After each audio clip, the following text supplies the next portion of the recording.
Welcome to CBS Easy. आज हम एक ऐसी प्रार्थना के बारे में बात करने जा रहे हैं जो ईश्वर से कुछ मांगती तो है, पर बचाव या रहम नहीं। ये महान कवि रविंद्रनाथ ठाकुर की एक बहुत ही अनोखी रचना है। सोचिए, प्रार्थना की शुरुआत ही इस लाइन से होती है, मतलब अगर ये मुसीबतों से बचाने के लिए नहीं है, तो सवाल ये उठता है कि कवि आखिर ईश्वर से मांग क्या रहा है।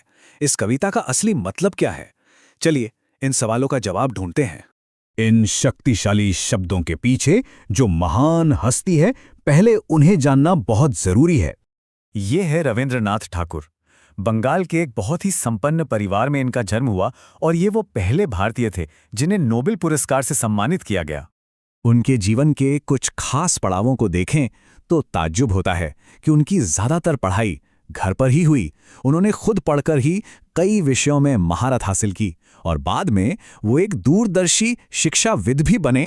तो अब जरा उनके विशाल और प्रभावशाली रचना संसार पर एक नज़र डालते हैं जो आज भी हम सबको प्रेरित करता है। उनकी रचनात्मकता का पैमाना वाकई कल्पना से परे है। उन्होंने 1000 से ज्यादा कविताएं और 2000 से भी ज्यादा गीत लिखे, कुल मिलाकर 3000 से भी ज्यादा रचनाएं। मतलब साहित्य से लेकर संगीत और विचारों तक उनका योगदान बहुत ही बड़ा था। उन्होंने कविताएं लिखीं, उपन्यास लिखे और संगीत की तो एक पूरी की पूरी नई शैली रवींद्र संगीत ही बना दी।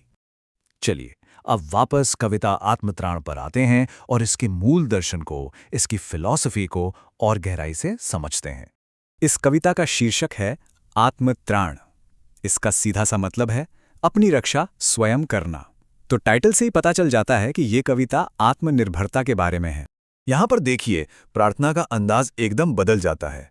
कवि आराम या कोई दिलासा नहीं मांग रहा, बल्कि वो तो दर्द पर जीत हासिल करने की शक्ति मांग रहा है। तो सबसे जरूरी बात क्या है? ये कि यहां सोच में एक बहुत बड़ा बदलाव है। लक्ष्य एक आसान जिंदगी नहीं, बल्कि एक मजबूत आत्मा है। और ये लाइन कितनी कमाल की है। ये दिखाती है कि जब मदद करने वाला कोई भी न हो, तब भी कवि चाहता है कि उसका अपना आत्मबल और हिम्मत बनी रहे, वो डगमगाए नहीं।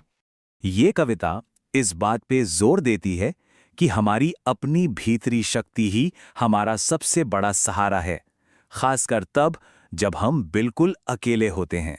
यहां कवि ये नहीं कह रहा कि मेरा बोझ हल्का कर दो, नहीं, वो तो प्रार्थना कर रहा है कि उसे उस बोझ को बिना किसी डर के उठाने की ताकत मिले। और अब आता है इस कविता का चरम, इसका क्लाइमैक्स।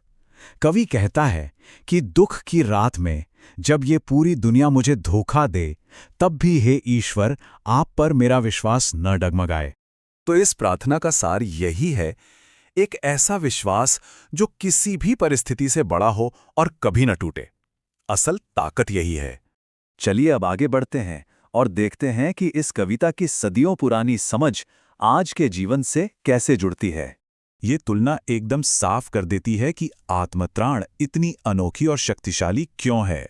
एक आम प्रार्थना बचाव मांगती है, ये साहस मांगती है। वो आराम ढूंढती है, ये ताकत ढूंढती है। इस कविता का जो दर्शन है ना, वो हमारी जिंदगी में हर जगह दिखता है। सोचिए, एक तैराक को कोई और तैरना नहीं सिखा सकता, उसे खुद ही हाथ पैर मारने पड़ते हैं। एक स्टूडेंट के बदले कोई और परीक्षा नहीं दे सकता, और एक पहलवान को अपनी लड़ाई खुद ही जीतनी होती है। तो संदेश बिल्कुल साफ है, असली मदद बाहर से नहीं आती, ये हमारे अंदर की शक्ति को जगाने से मिलती है। तो अब जब हम इस पूरी बात को समझ चुके हैं, तो एक पल के लिए इस विचार पर रुकते हैं। ये कविता अपने पीछे एक बहुत गहरा सवाल छोड़ जाती है। जब हम सबसे ज्यादा मुश्किल में होते हैं, तो हमें असल में क्या चाहिए? मुश्किल से बाहर निकलने का कोई आसान रास्ता, या फिर उस मुश्किल का सामना करने की इतनी ताकत कि हमें किसी रास्ते की जरूरत ही न पड़े? Thank you for watching with us. See you next time.